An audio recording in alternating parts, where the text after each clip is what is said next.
The wind howled through the refugee district of Station Gamma 7, rattling the patched synthetic fabric of Akim's tent. She curled her scaled body around her three younglings, her dragon heritage making her naturally warm despite the station's malfunctioning environmental controls. Her crimson scales, once brilliant and proud, had dulled from months of malnutrition and stress. "Mama, I'm cold," whispered Sarah, the youngest, pressing against Akim's chest. "Shh, little flame," Akim murmured, pulling her closer. "Sleep now." Through the thin tent walls, she could hear the other refugees, Vexians, Korlathi, Zentauri, all displaced by the Combine War. The galactic community had promised aid, promised shelter, promised dignity. Instead, they received tents on the coldest deck of a forgotten station. Akim had been a teacher once, on her homeworld of Draconis Prime. She'd taught history and literature to eager students under crystalline domes. Then the Combine came and everything burned. Her mate died defending their city. She'd escaped with their three children, Sarah, Maxis, and Little Torch, and nothing else. The so-called civilized species of the galaxy had failed them. The Vex Council offered bureaucracy. The Korlathi Dominion offered prayers. The Zentauri Collective offered sympathetic clicks and whistles. But no one offered homes. Harry Castellanos wiped the grease from his hands, surveying the mess of Station Gamma 7's main power junction. The station administrator had hired him, a human mechanic, to fix what a dozen superior alien engineers couldn't. Humans were new to the galactic stage. Barely a century since first contact, and most species still considered them primitive. Harry didn't care what they thought. He had a job to do. "Listen," he told the Vexian administrator. "Your environmental system is shot because someone routed refugee deck power to the commercial sector. You're freezing out hundreds of people to keep the shops at optimal temperature."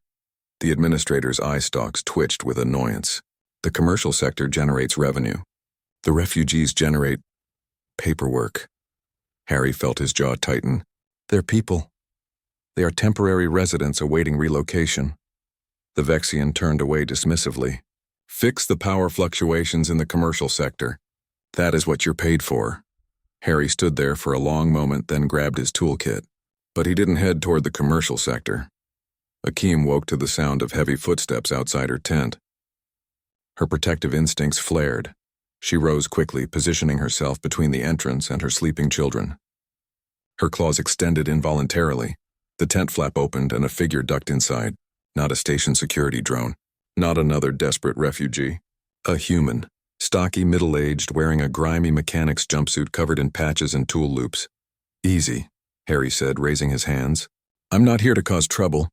"Then leave," Akim hissed, her voice carrying the harmonic resonance of her species. "We have nothing to steal." Harry glanced around the tent, at the three small forms huddled together, at the meager possessions stacked in one corner, at the portable heater that clearly didn't work. His expression hardened. "How long have you been here?" 4 months. Akim's stance didn't relax. "What does it matter to you, human?" "It matters." Harry crouched down, examining the heater. "This thing is fried. No wonder you're freezing." He looked up at her, and Akim saw something unexpected in his eyes. Anger, but not directed at her. "You have kids. I will protect them with my life," Akim said fiercely. "I'm sure you will." Harry stood. "But you shouldn't have to live like this." "Nobody should." He headed toward the tent entrance, then paused. "Pack your things." "You're moving." "Moving?" Akim's crest flared in confusion and suspicion. "Where?" "The station has no available quarters." "It does now," Harry interrupted. "You'll sleep under a roof tonight." "A real roof." 6 hours later, Akim stood in the doorway of Hab Unit 7G, unable to comprehend what she was seeing. 4 rooms. Climate control. Functioning lights. Real beds. This cannot be for us," she whispered. Harry shouldered past her with the last of their belongings, which fit in 2 bags. "It's yours. Registered under your name." "Lease paid for a year. How?" Akim turned to him, her eyes wide. "The waiting list. There's always exceptions for priority personnel." Harry's grin was slightly wicked. "Congratulations on your new job as assistant station maintenance engineer. You start Monday. Pay's not great, but it includes housing. But I'm not an engineer. I'm a teacher." "You are now." Harry handed her a datapad. I cleared it with my supervisor, the human one, not the Vexian idiot. You'll help with basic repairs, inventory, that sort of thing. Your kids can enroll in station school tomorrow. Akeem stared at him, this strange human who'd upended her life in a single afternoon. Why? She asked softly. Why would you do this?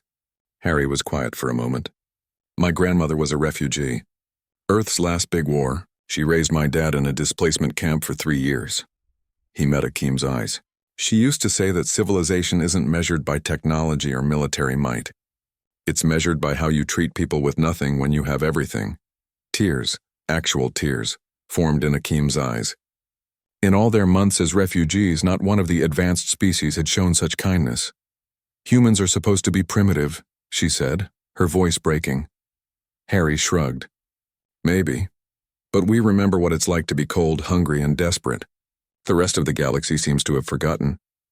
Behind them, Sarah's delighted laughter echoed from one of the bedrooms as she and her siblings discovered their new beds. Thank you, Akeem whispered. Thank you, Harry, he smiled. Welcome home, Akeem. 6 months later, Akeem excelled as a maintenance engineer, her natural problem-solving abilities translating well to practical repairs.